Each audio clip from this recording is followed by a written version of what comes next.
Magandang gabi sa lahat. So, update tayo. Bale, sa pag-alis ko dito sa Manila, ang flight ko is Zito 761, so wala pa. So, maaga ako nakaalis sa bahay.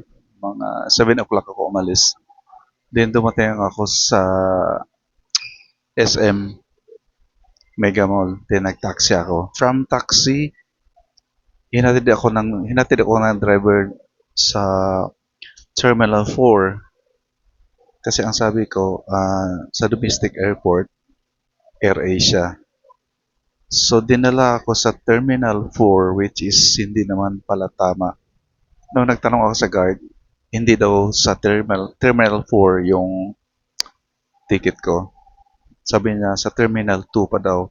So, from there, nag-taxi ulit ako, going to Terminal 2. So, andito ako ngayon sa Terminal 2, waiting for the airplane. So, maaga pa naman, it's 9:40 in the evening pa. Ah, Maghihintay-hintay na lang ako. Medyo nakadisappoint ng konti yung driver kasi akala ko alam niya yung pala ibang terminal yung dapat dadalhin ko dito. Yun lang, lesson learned. Pero at least, nandito na ako. So see you all guys and mamaya I will continue on my vlog. As you could see in my back, yan daming tao na.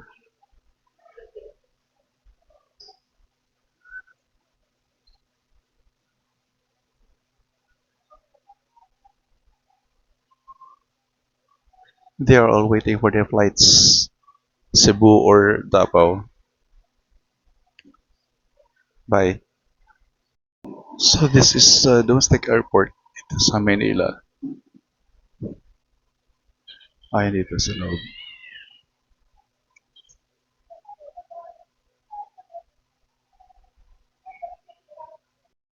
Habang hinihintay natin yung flight, kasi ang flight ko is alas 11 pa ng gabi. Pero ang oras ngayon is ano pa lang, ah 10:45.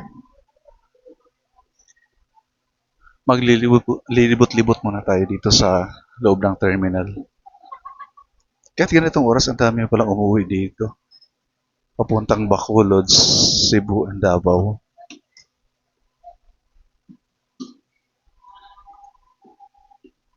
Malinis naman yung kapaligiran dito. May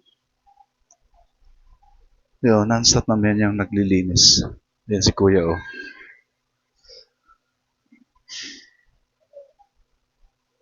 Pero medyo kulang sa aircon.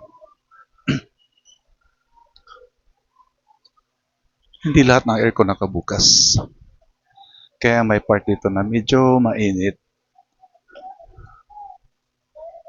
Punta tayo sa medyo dulo kasi walang katao-tao to.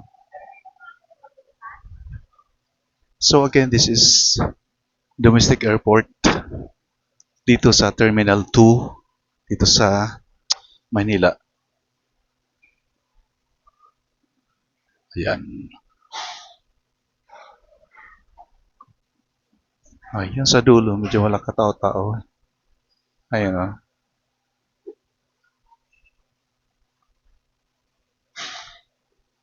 Okay pala ang ano. Okay na pala ang maglakbay or mag-flight ng ganito oras kasi hindi crowded. Unlike pag sa araw, grabe.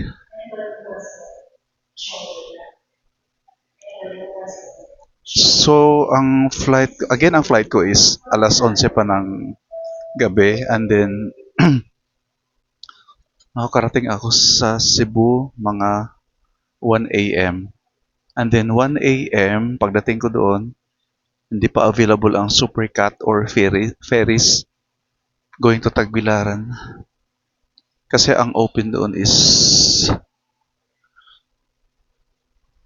8 a.m. yata. Hindi ko nakakamali, 8 a.m. pa. So mahaba bang oras ang hihintayin ko pagdating ko sa Cebu. From there, maghanap-hanap akong lugar na pwedeng makuha ng video para at least malibang-libang. And then, ang plano ko is from Cebu,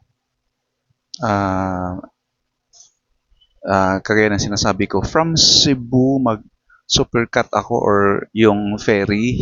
Hindi ko alam kung supercut pa rin ang ferry boat doon, kung binabago ba nila. So, ang plano ko from Cebu, bababa ako ng Hetafe, Bohol.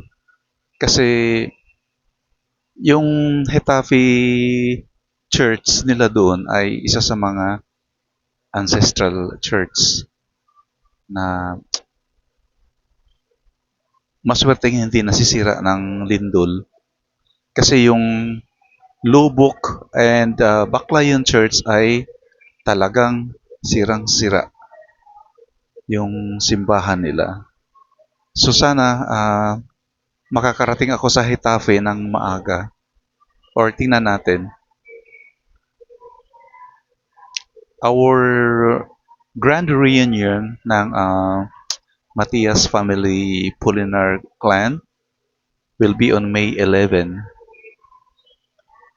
Doon sa area namin gaganapin. By next year, 2025, pipili kami kung kaninong isa sa mga kamag-anak namin ang i-held ang grand reunion. Hopefully by next year, makaka-attend ako with my family at saka yung iba kong mga pamangkin para at least buo. Actually, this is my first time to attend this grand reunion ng Matias Sofia Pulinar. Last year, hindi ako naka-attend dahil may mga bagay na hindi talaga maiiwasan. So I am excited to meet them all kasi marami ng mga families, mga bagong families na hindi ko nakilala. So I hope to see you there, mga kamag-anak, sa May 11.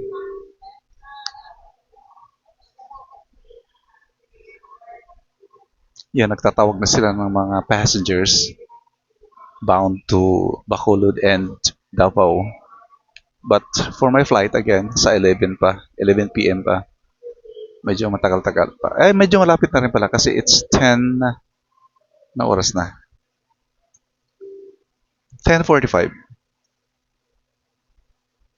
So, i-continue ko yung vlog, ang video ko mamaya.